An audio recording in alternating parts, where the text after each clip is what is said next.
The Dying Child. Haujambo mpenzi msikilizaji wa Literature TV online inayomilikiwa na teacher Kaligo Dotto Njige au teacher Kadonji, mwalimu wa Literature in English Tanzania.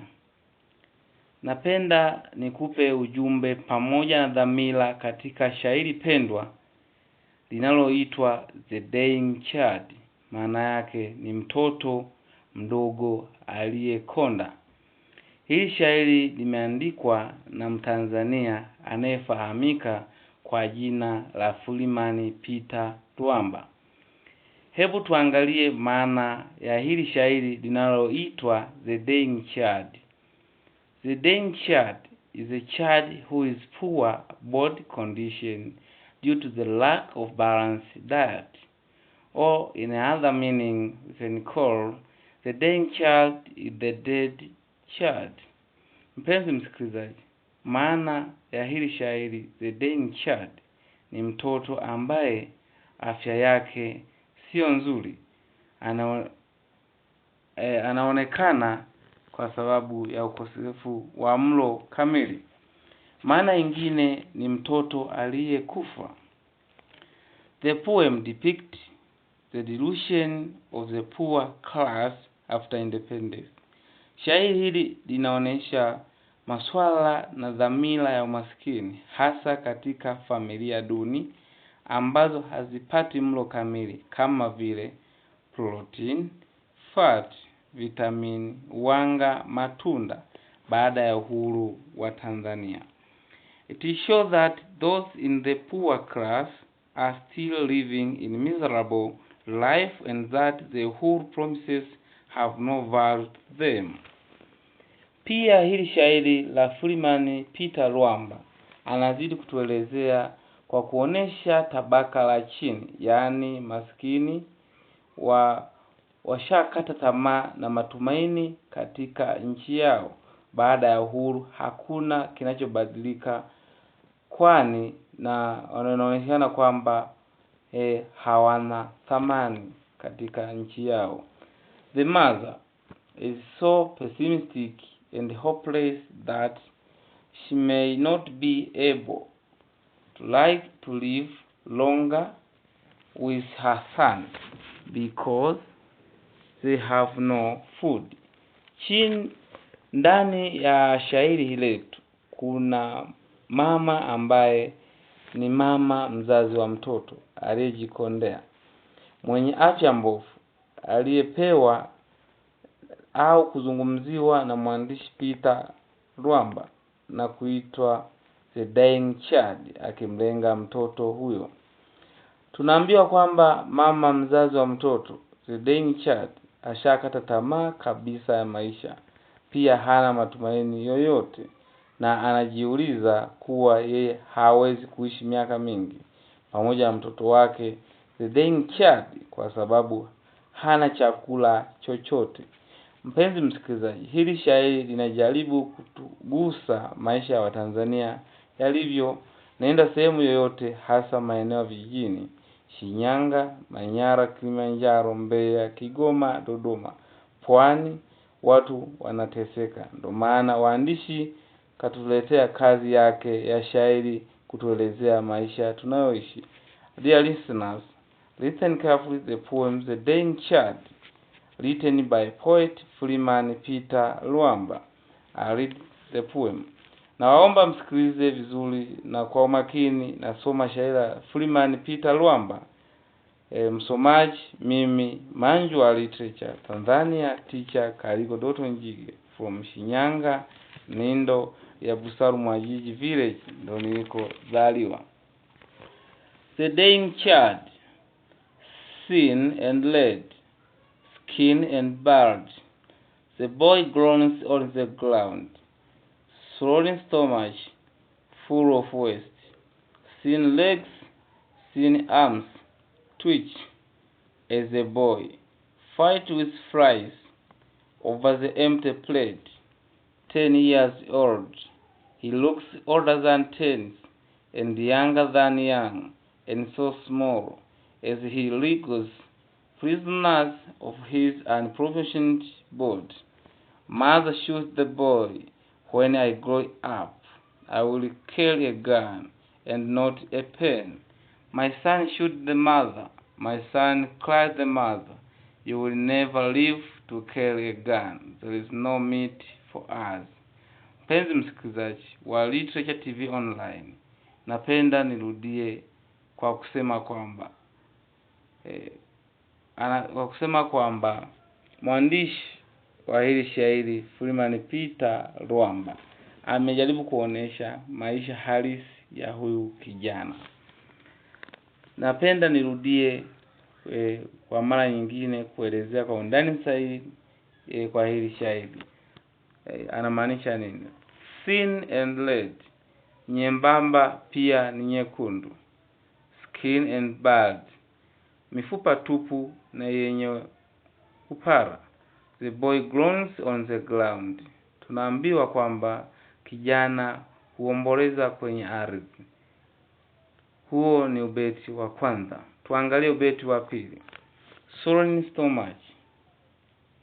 Huyu mtoto tumbo lake limevimba, full of waste, limejawa na takataka.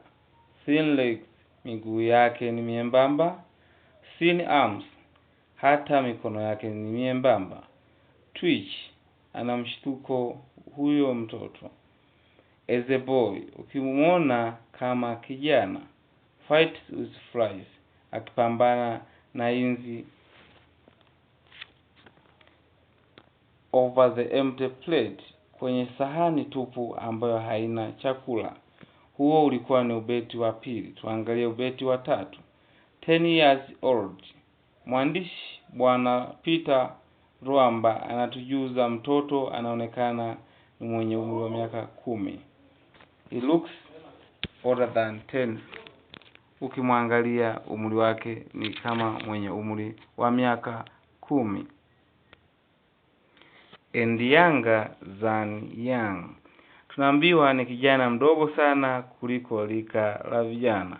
And so small, ni mdogo sana. As he wriggles, ni kama moja. Prisoner, yeye anaonekana kama mfungwa of his unproportioned board.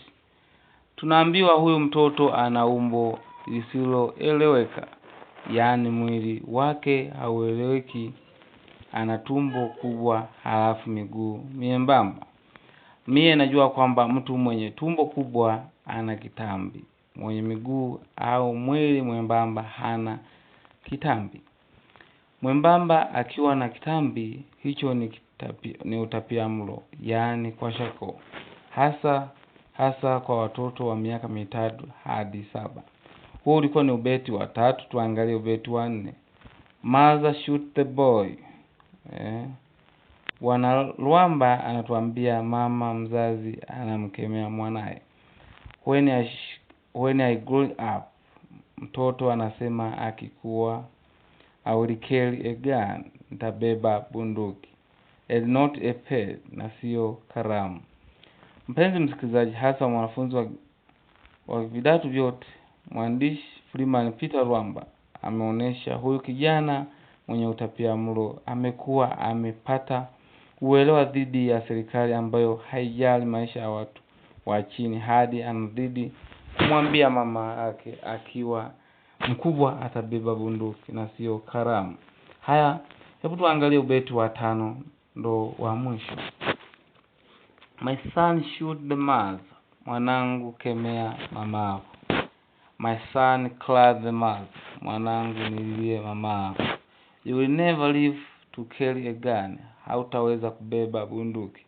There is no meat for us. Mama anamwambia mwanae hakuna nyama kwetu. Freeman Peter Lwamba hapa kaongelea kuhusu mama anayehadisia mwanae juu ya utawala ulionao, kuwa baadaye hawezi kuja kushika bunduki kwa ajili ya kupigania uhuru na maisha ili apate maisha bora. Dear listeners, the poem is about a 10 years boy who suffer from kwashiorkor caused by malnutrition where we see the boy is busy fighting with flies over the empty plate. Mpenzi msikilizaji, shairi linamzungumzia kijana wa miaka 10 anayesumbuliwa na utapiamlo kwa sababu ya ukosefu wa mlo kamili. Tumeona kijana alikuwa anahangaika kufukuza inzi kwenye sahani iliyotupu. Hebu tuangalie dhamira ya themes zinazopatikana kwenye hili shairi la Peter Lwamba. The first theme, which is poverty. Example stanza, stanza 5, verse 3 and 4. He say, you will never live to carry a gun. There's no meat for us.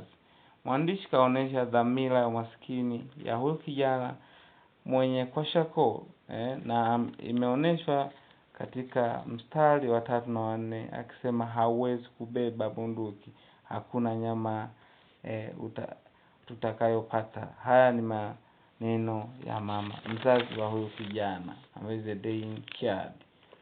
Mpenzi msikilizaji, tunaweza tukapata ujumbe kupitia hii dhamira. Example, people should work very hard so as to get enough money to buy balanced diet for health of our families. Hapo tunapata ujumbe unaosema kwamba watu inatakiwa watu wafanye kazi kwa sana ili lengo wapate pesa ili waweze kununua mlo kamili na kuziendesha familia kwa usawa. The second theme, which is crisis. Example in stanza 5, verse 3 and 4. You will never to live to carry gun. There is no meat for us. Na hapa tumepata kwamba kuna dhamira ya matabaka matabaka ambayo ni la chini na la juu. Tabaka la juu ambayo ni uongozi, ambayo ni serikali yenyewe, na tabaka la chini ambayo ni raia sasa wanaoishi maisha magumu, wanahangaika, serikali haiwajali, ndio maana wanabaki kwenye hali ngumu na kukondeana. Kwa pia tunapata message classes are not good in the society as they may cause disunity among people within the society. Tunapata ujumbe kupitia hii dhamira ya classes, yani matabaka, kwamba matabaka sio mazuri katika jamii yetu, maana yanapelekea kutokwepo kwa muungano miongoni mwa jamii zetu. Another theme, which is disappointment. We observe the mother who tells her son that he will never live to carry a gun. Hapa tunaweza disappointment maanisha kwamba kukata tamaa. Tunaweza kwamba mama huyu ameweza kumkatisha mwanawe ndoto, anamwambia kwamba yeye hawezi kuweza kushika bunduki na kulipigania taifa lake. Kwa hiyo tunapata ujumbe unasema kwamba we should never accept failure in our lives, instead we should fight to the last minute. Hapa tunapewa ujumbe kwamba tunatakiwa tupambane hadi siku za mwisho ili tuweze kupata uhuru wetu au haki zetu. Another theme, awareness. The boy has realized that changes in the society can be brought through the use of guns. Hapa tumepata kwamba dhamira ya umakini ambayo ni awareness, kwamba huyu kijana alikuwa aware, ndio maana aliamua kwamba ili kuleta mabadiliko lazima uweze kushika bunduki. Mpenzi msikilizaji, hizo ndo dhamira za hili shairi la Bwana Peter Lwamba. Hebu tuangalie poetic devices or sense devices. Ya kwanza ni imagery. Example, thin legs, thin arms, swollen stomach. Hapa tunaweza kuangalia sasa tamathali ambazo zinazopaka matumizi ya lugha mbalimbali ambayo yanaonekana katika ndani ya shairi, kwa sababu kuna lugha za picha ambazo kuna thin legs ambayo miguu membamba, na thin arms ambayo mikono yenyewe ni membamba, na swollen stomach. Another diction.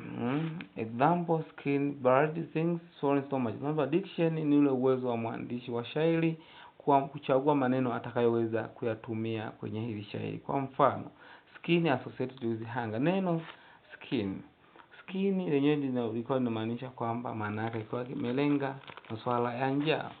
Bird associated with absence of balanced diet. Neno bird lilikuwa linaonyesha kwamba ukosefu wa mlo kamili. Neno pen associated with knowledge, kwamba neno kalamu ambalo lilikuwa linamaanisha kwamba ni maarifa au mtu msomi. Prisoner associated with the absence of freedom, kwamba neno mfungwa lilikuwa linamaanisha kwamba ni mtu ambaye hayuko huru, yani mtu amefungwa. Let us see sound devices. The first, which is alliteration, used to show, emphasize, but also create the theme of the poem. Example, groans, ground, that is the consonant G, is repeated at first stanza and third verses.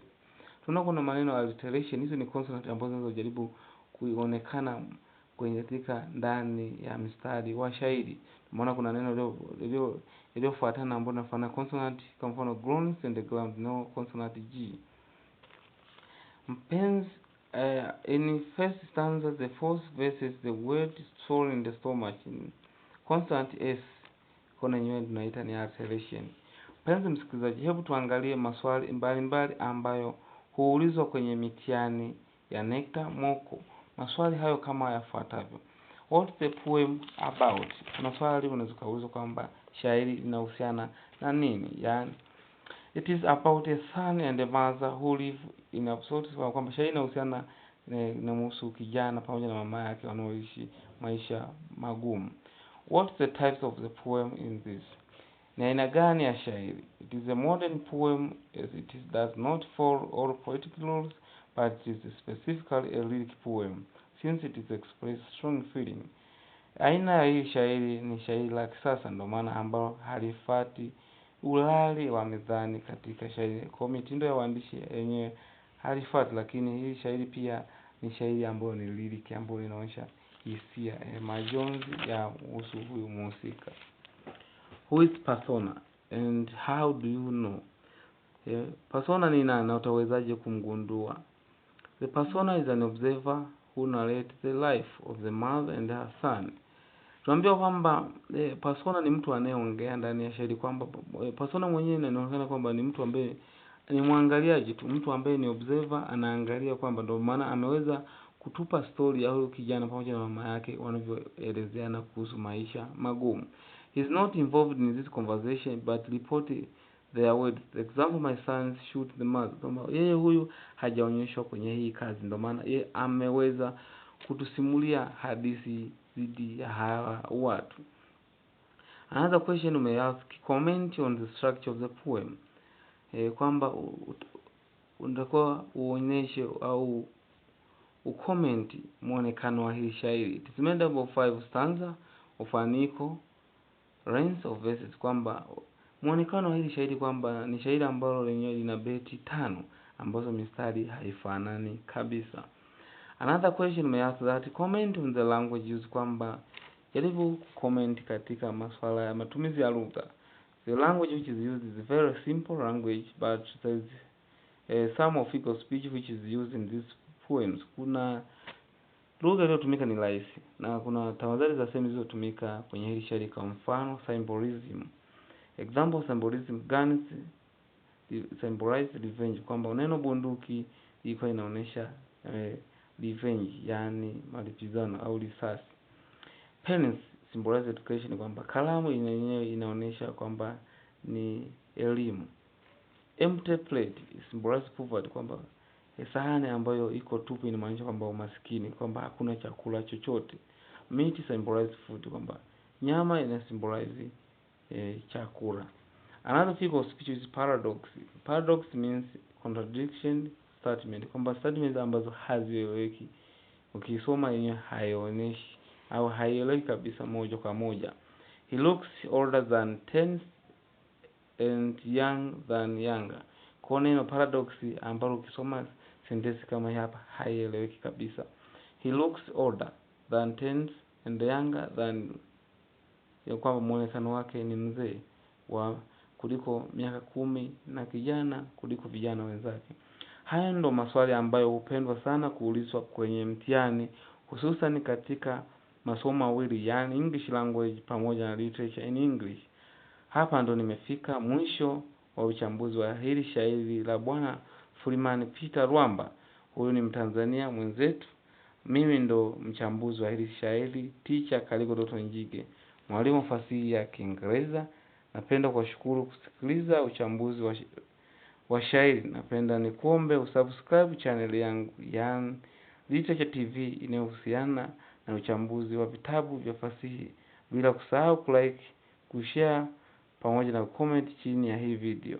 Napenda kuwasalimu wazazi wangu, wadogo zangu, ndugu zangu, marafiki zangu, pende wangu, Rosemary Liberty. Uchambuzi wenzangu, Teacher Hassan Demunje, Teacher Black, waandishi, Mwalimu Samson Mwita, Mwalimu Julius.